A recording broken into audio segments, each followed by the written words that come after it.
JPSC कार्यालय में मंगलवार शाम करीब 7 बजे उस वक्त हड़कंप मच गया जब सीआईडी और रांची पुलिस की संयुक्त टीम अचानक उनके ऑफिस पहुंच गई। देखते ही देखते पूरे परिसर की घेराबंदी कर दी गई। अधिकारियों के कमरे खंगाले गए, जितनी भी फाइल्स थी उनकी जांच हुई, हार्ड डिस्क और पेन ड्राइव जब्त किए गए और ऐसे ही देर रात तक पूछताछ और छापेमारी का सिलसिला चलता रहा। और अब इस कार्रवाई के अगले ही दिन यानी आज मामला सड़क पर पहुंच गया है। जी हां, 14वीं जेपीएससी सिविल सेवा प्रारंभिक परीक्षा के रिजल्ट में कथित अनियमितताओं को लेकर आज भाजपा और भाजयुमो जेपीएससी कार्यालय का घेराव करने जा रहे हैं।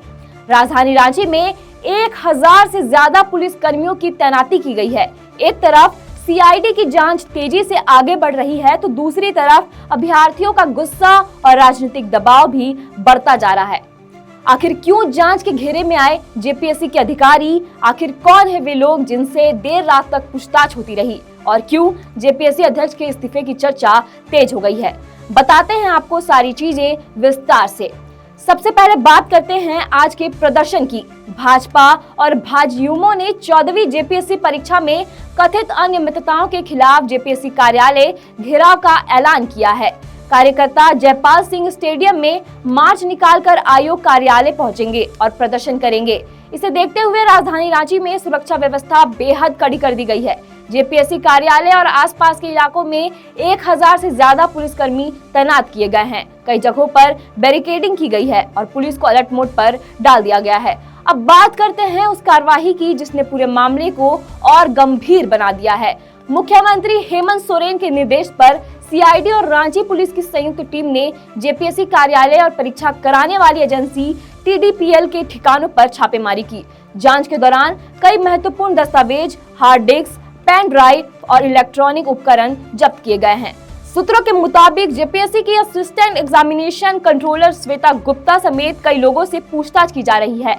हालांकि सीआईडी ने आधिकारिक तौर पर हिरासत की पुष्टि नहीं की है। जांच एजेंसियां परीक्षा प्रक्रिया से जुड़े हर पहलू की पड़ताल कर रही है। इस पूरे विवाद के केंद्र में परीक्षा संचालित करने वाली एजेंसी टीडीपीएल है।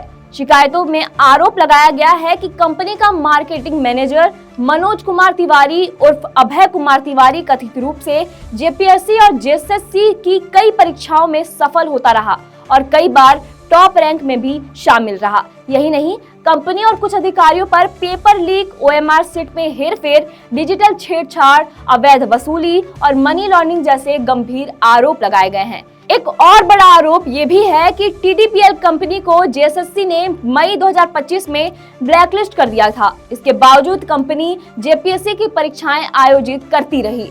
अब सवाल ये उठ रहा है कि ब्लैकलिस्ट कंपनी को आखिर परीक्षा संचालन की जिम्मेदारी कैसे मिली? जांच के दौरान जेपीएससी की आंतरिक कार्य प्रणाली पर भी सवाल उठ रहे हैं।